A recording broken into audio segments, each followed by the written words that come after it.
Hi అందరికీ. ఈరోజు మనం ఎప్పట్లాగా స్టోరీ కాకుండా ఒక చిన్న విషయం చెప్పుకుందాం. అదేంటి అంటే, రోజు మనం ఇంట్లో ఫేస్ చేసేదే మన పిల్లల్లో మొండితనం అనేది ఉంటుంది కదా. అందరి ఇళ్ళల్లో కామన్గా పిల్లల్లో మొండితనం అనేది ఉంటుంది.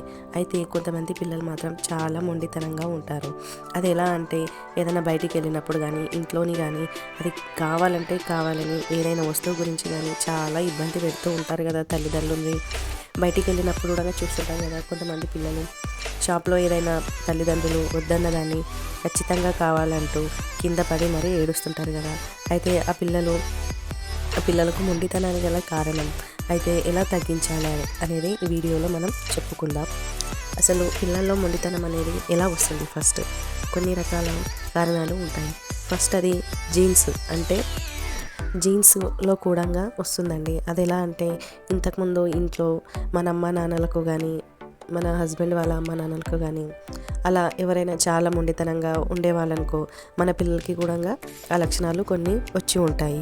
ఇంకోటి ఏంటంటే, తల్లిదండ్రుల మధ్య తరచూ కొట్లాటలు. అంటే పిల్లల ముందు పేరెంట్స్ కొట్లాడుకోవడం వల్ల, ఎప్పుడు కొట్లాడుకోవడం అలా ఉండటం వల్ల కూడా పిల్లల్లో మైండ్ అనేది డిస్టర్బ్ అవుతుంది. అదేవిధంగా పిల్లల మనస్తత్వం సరిగా అర్థం చేసుకోలేని పేరెంట్స్ వల్ల కూడా పిల్లల్లో మొండితనం వచ్చేస్తుందండి. అంటే వారి ప్రవర్తనలో చేంజెస్ వస్తాయి. అదేవిధంగా కొంతమంది పేరెంట్స్ వాళ్ళ బిజీ లైఫ్ వల్ల, వాళ్ళు ఏదో పనిలో ఉండటం వల్ల పిల్లలు అడిగింది ఇచ్చేయటం, అంటే ఫోన్ కానీ టీవీ కానీ చూడడానికి ఇచ్చేయడం, అలా చేయడం వల్ల కూడా పిల్లల్లో మొండితనం అనేది వచ్చేస్తుందండి. రీజన్స్ చెప్పుకున్నాం కదా, నెక్స్ట్ వీడియోలో వాటికి సొల్యూషన్స్ చెప్పుకుందాం.